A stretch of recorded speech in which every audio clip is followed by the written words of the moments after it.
tech will be looking after this session. Please put your hands together for Maya Ayub. Over to you, Maya. Thank you. Good afternoon, everyone. With the changing workforce landscape, evolving job markets, and the ever-present question of future readiness, we're here today to discuss several critical aspects that will shape the future, which is digital inclusion for women.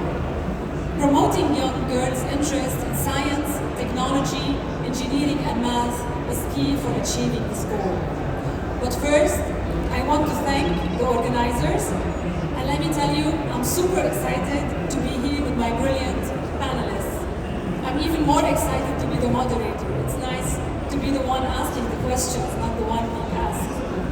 I'm confident that the key takeaways that we're going to have after this session will help me to achieve Women in Tech mission in Saudi Arabia by creating more digital inclusion for girls.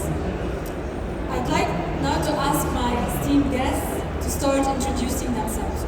Start, Dr. Hassan.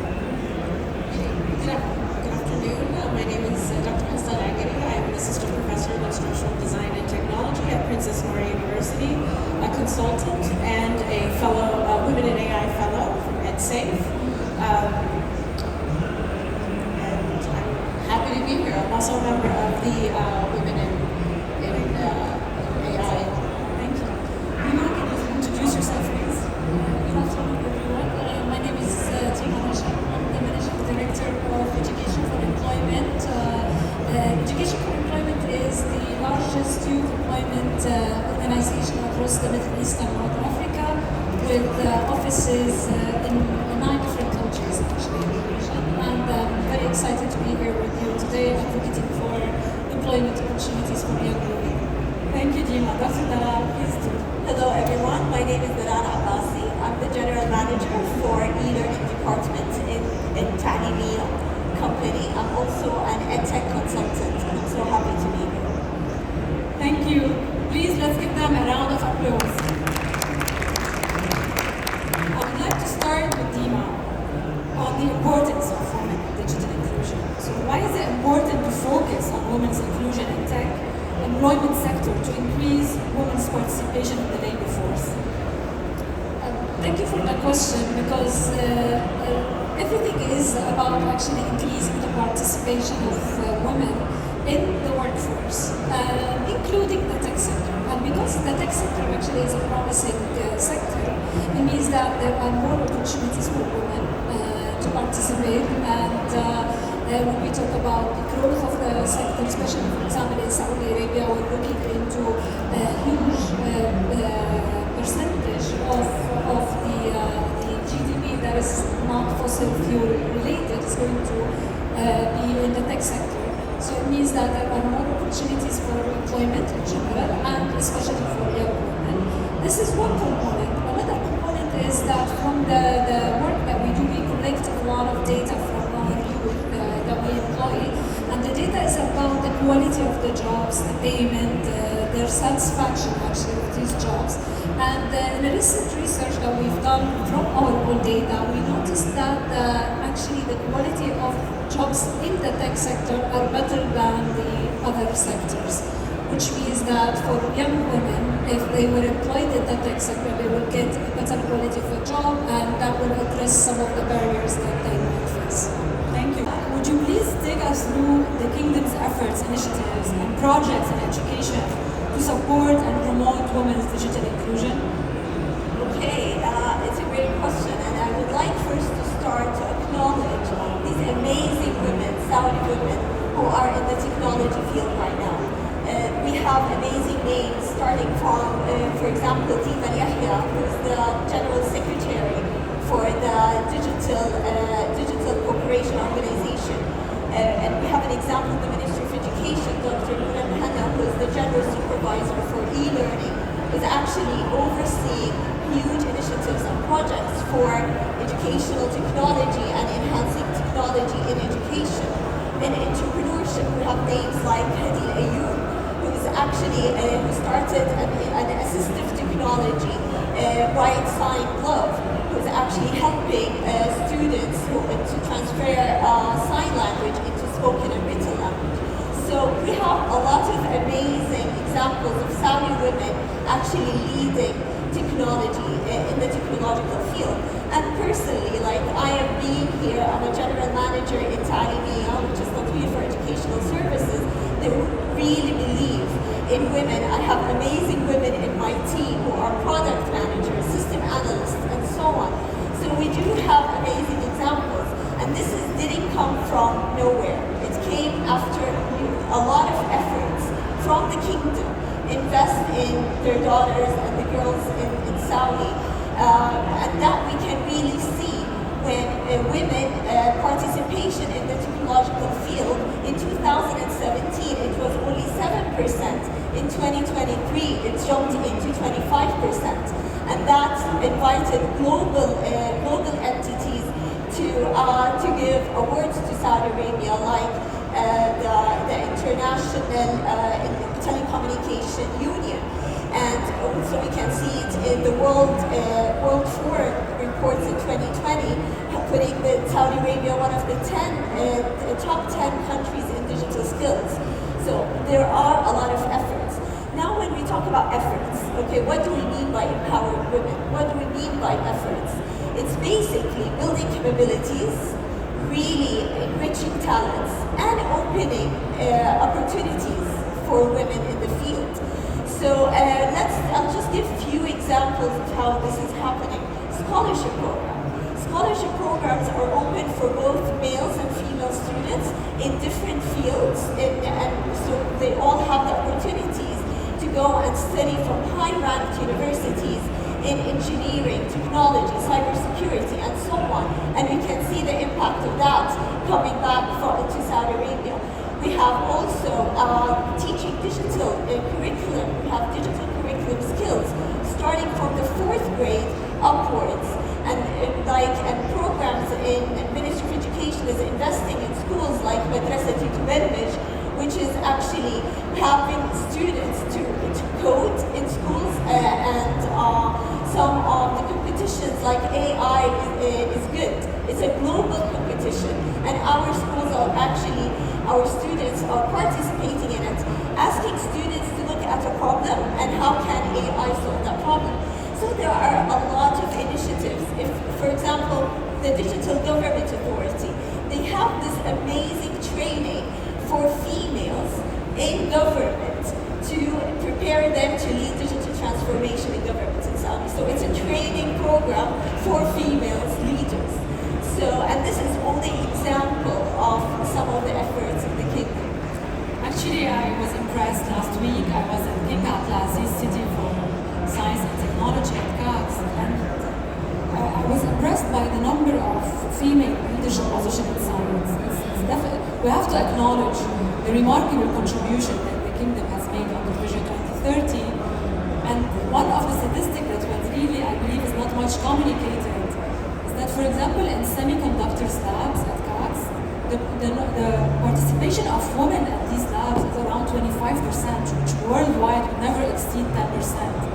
And I believe it's the highest in the world. So this is quite impressive to see how this landscape of women in digital space is being done. Talk about the initiatives and programs that has been successful in promoting digital inclusion and encouraging more women to pursue careers in technology in Saudi Arabia. And I'd like also to discuss with you the barriers that we need still to be addressed in this space.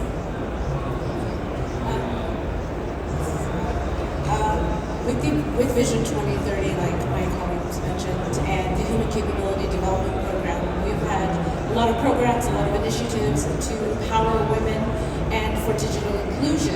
And just to give you a little bit more updated percentages, the Minister of Communications and Information Technology, His Excellency Abdullah Sawaha, he during Davos, the World Economic Forum at Davos, he actually announced that Saudi Arabia has surpassed the EU, the G20, and Silicon Valley for female digital inclusion at 32%. So we have surpassed a lot of the global, not competitors, because I feel like we're all in this together.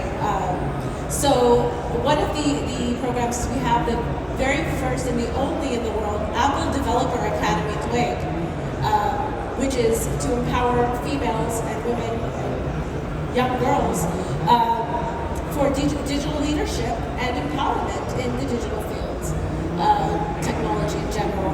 We have had hackathons. Last year there was a hackathon, for an EdTech hackathon, where a lot of the participants were females. A lot of our young girls and young women are actually winning global competitions in computer science, in coding, etc. So Saudi Arabia is going above and beyond, and like Dr. Dalal mentioned, these scholarships have been very beneficial. As recipients of scholarships, we were able to not only get our higher degrees, but also be encouraged and empowered to work in different fields, whether it's digital technology, whether it's in education or business, healthcare, military. So we've had all these opportunities come up where females are given this power, are given these opportunities, and so Thank you. Dima, at Education for Employment, and given your expertise and day-to-day dealing with the tech careers, what major barriers still prevail for women? Some of these barriers are general barriers, so you find them everywhere, but there are some barriers that are specific to the tech industry, and we're talking about this from a global lens. It's everywhere. We have a smaller actually participation rate for women in tech sector across the board, so it's not something that is only unique to the Middle East or to GCC or to Saudi Arabia. One of the most important barriers is the stereotypes and the gender bias. So there is always the stereotype of, careers or education is for young men, for boys, it's not for women. For girls, they probably should do medicine. There are specific sectors that the girls are more encouraged to go to. And linked to that as well, because there is this stereotype and the gender bias in the hiring process and everything that is related to the tech industry. There is always the male-dominated culture again in the company itself. So this is another barrier that can be a little bit of a problem for young women when they are entering the field. Other barriers, obviously, the education as well. So young women might not be prepared for jobs in the sector, and so many other barriers that we can't mention them all. But for example, if we talk about the entrepreneurship, also again there are great examples in Saudi Arabia for tech entrepreneurs, female tech entrepreneurs.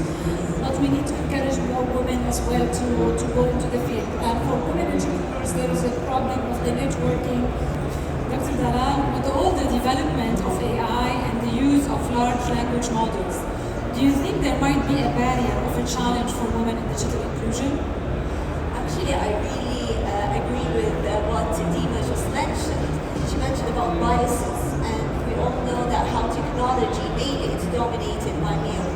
And we always think that, okay, AI is a machine, okay, machines, they won't have bias, they're not biased, but actually, there are really critical questions that we really need to ask and to be aware of, to not transfer the biases, any biases, or create new biases that were not there because of using AI.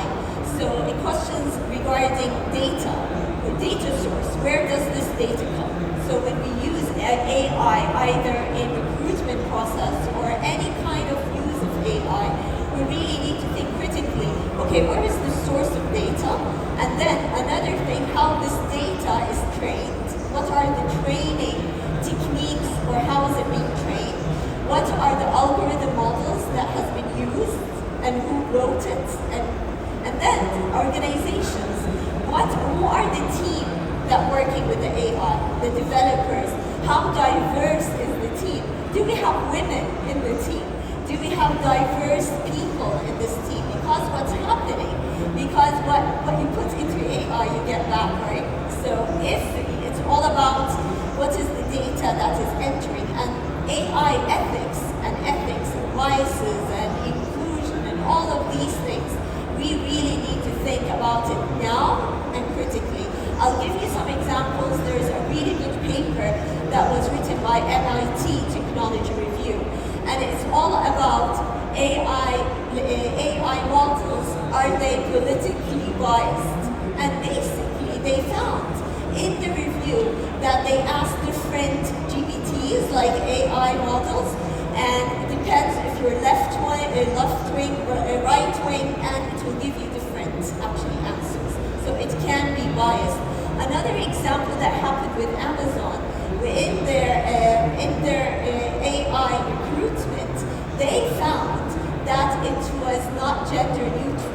They found that the AI recruitment solution they have, actually it was biased against women, and it can be simply, maybe it's not intentional, but simply when you have to, like you have a job opening and 10,000 male applicants apply and only 1,000 female applicants apply, then automatically, if they were not conscious and the algorithm were to use solutions, specific solutions, it can be biased. And Amazon actually, and you can Google it, it's a case study there and how they discovered it and they say that they're managing it, but it is these issues we really need to be aware of.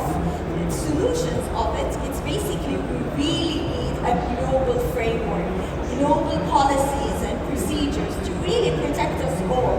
Now what you're going to find with AI, you're going to find frameworks and some policies in some countries, in some organizations, but there isn't this global understanding and guidance and actually procedures that everyone applies to everyone to really protect us against any biases. I totally agree. It's a great remark. Thank you. A more inclusive tech ecosystem in Saudi Arabia that supports the advancement and retention of women in technology roles. So, excellent question. One of the most important things are partnerships and collaborations. So, public-private partnerships is one way where the private sector can partner with, public universities to help employ or train females for future work. Reskilling and upskilling of not only our future workforce as well, and faculty, because keep in mind there's a large number of the females in tech are also in the educational sector. And networking and mentorship is very valuable for women. I think that some of the ideas or a lot of the great ideas or thoughts or initiatives come about from when these networks and these women are able to find mentors or to be able to collaborate with one another, to sit down and say, well, I'm interested in this, I see you're interested in that, what can we do together? And I think it also helps motivate females to be able to move forward in the tech sector and having that community, that professional learning community or community of practice is very important for females in general. And this is actually one of our main core objectives at Women in Tech, because we are already in 50 countries and we have this mentorship around the globe, not only at the level of Saudi Arabia. And I believe this diverse experience and exposure of women to different cultures and work ethics, it will be extremely important. So Dr. Dalal, how can education use digital technologies and promote an inclusive outcomes so all the students can succeed? Okay, first let's think about equity. What do we mean by equity? Equity is basically the opposite of digital divide. Equity is to make sure that everyone, every student have access to technology regardless of their social economic background. If we think about, okay, how we can enhance equity, inclusion in the educational technology solutions that we are having in the educational sector, I think we should think of three things. The first one is scale versus quality. Now, when we do any solution, any technological solution, first we start with a small scale. Okay, we implement it in few schools, scale it up. The technique of scaling, we have to really be careful, and we always have to put equity and we have to have inclusion in mind, plus quality. So things like logistics, infrastructure, inclusion, standards, universal standards that we're using. All of these things we have to put in mind when we go scaling up.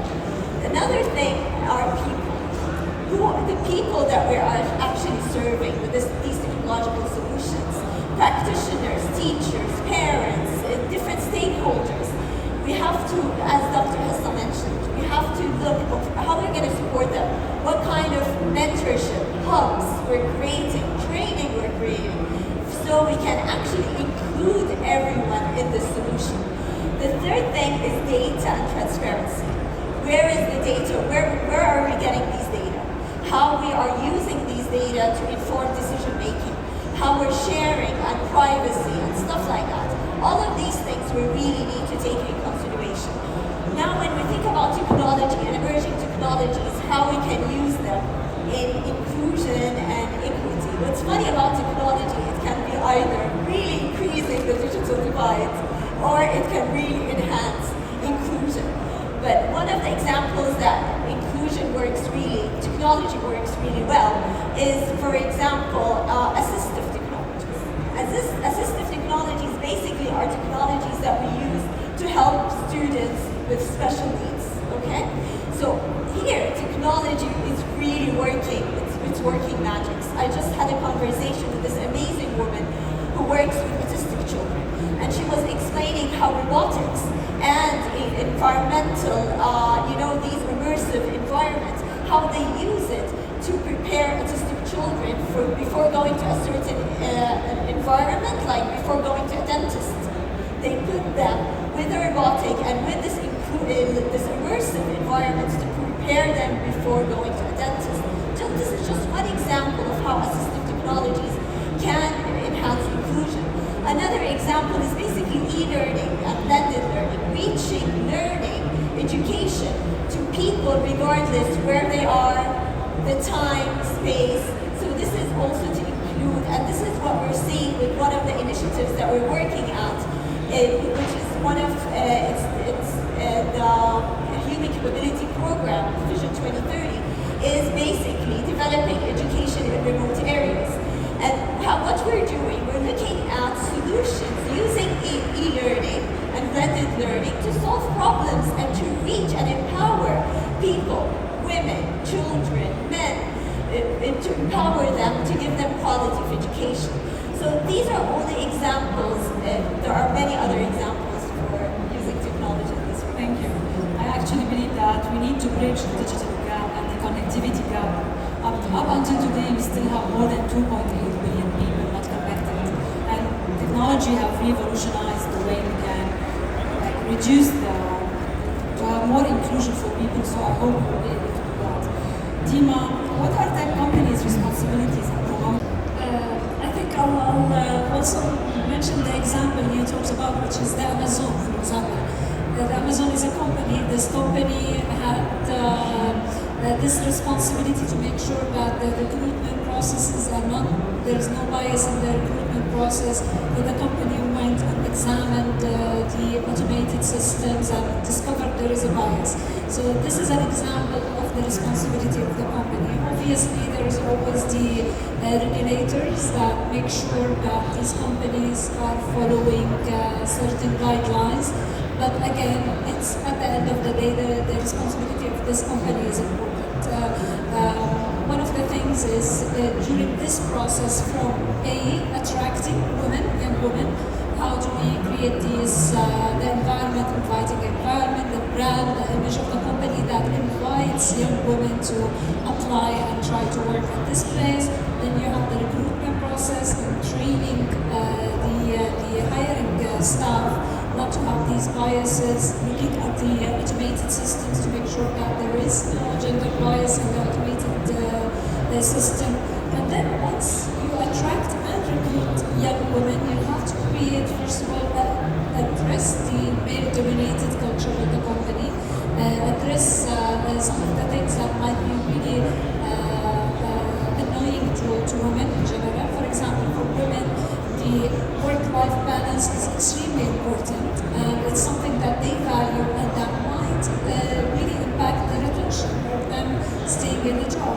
So for a company, there is a responsibility to make sure that everyone is respecting the work-life balance, because if a young woman really can't stay back late in the job, and it is allowed for other people in the company to stay back and work long hours, the competition is going to be hard. And then this person who is actually capable of staying and they don't have really responsibilities, they will advance. So this is, for example, another responsibility of the company.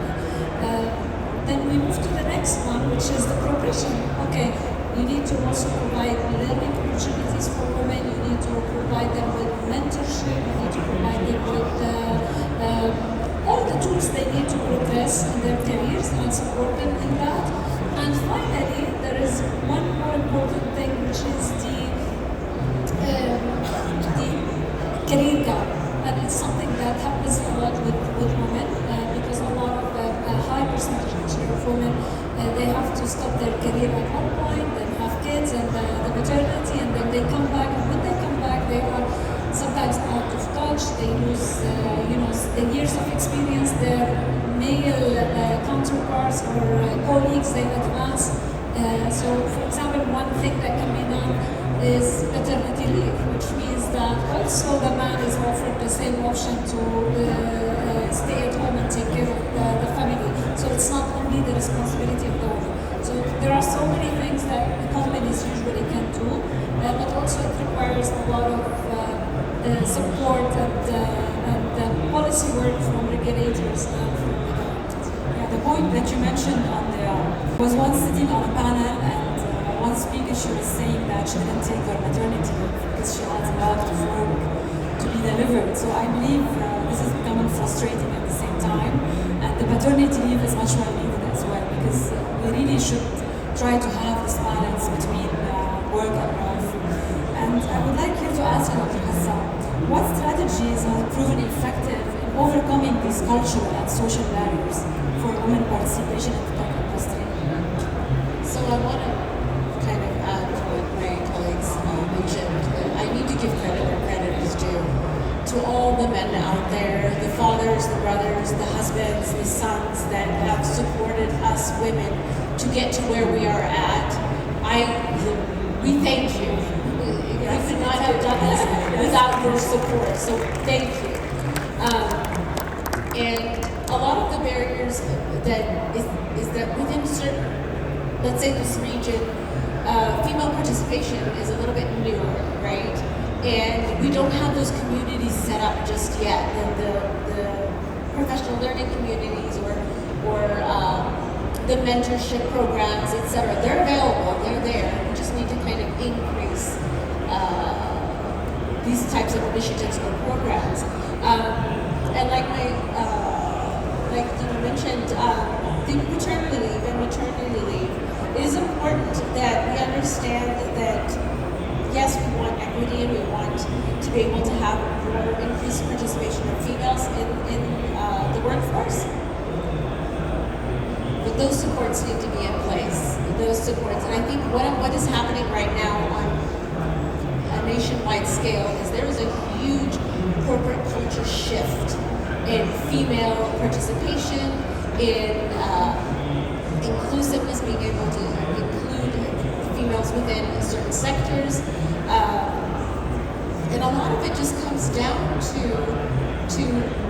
giving the opportunities, providing it, which, in all honesty, the Vision 2030 Human Capability Development Program has given a lot towards it. Female representation has increased at, I think, the fastest scale that I think any other country in the world has seen. So I think this is where we need to, a lot of the barriers are falling solely, bridging these gaps, we're able to allow for more inclusiveness and more participation, active participation, I should say. Thank you very much. And there is something that is very important. I feel it's a paradigm shift that we need to take in the Arab countries, maybe not only Saudi, but in the Arab countries mainly. We always think that, if to enter technology field, you need to have bachelor's in computer science or artificial intelligence or cybersecurity. So But what I saw, the other day I met a German lady, she was in her 50s, and she said, oh, I'm the director of Internet of Things of this manufacturing, I don't know what. And she was in her 50s, and she said, I graduated English literature. And she decided in her career, and she didn't have technology in her career until very late. She said, I learned, I took courses, and then now she's the director of a very technical thing in her company. The point that I want to make is we should take it easy, and we should open up our horizons of when to enter the technology field, especially us women, because we always compare ourselves with other male colleagues, because yes, sometimes we do enter the workforce later than them. We might go later, like in our 30s, because in our 20s actually we got married and we had our children, and we didn't go into workforce until 30s, and we found ourselves we are the oldest people in the department. But then it's okay. It's okay. So I think we really need to open up our minds into when to enter, and this is actually for both male and females, that it's okay now to enter into the technological field, even if your bachelor's or your previous experience wasn't in it. Thank you very much. Thank you for your energy. Thank you for your participation. I'd like to congratulate you as well for your success and to wish you a happy International Women's Day. And if you'd like to have any concluding remarks, please do. I just want to thank everybody for being here, and thank anyone who has supported or encouraged women to really be active in participating in the tech field. So thank you. Thank you, everyone.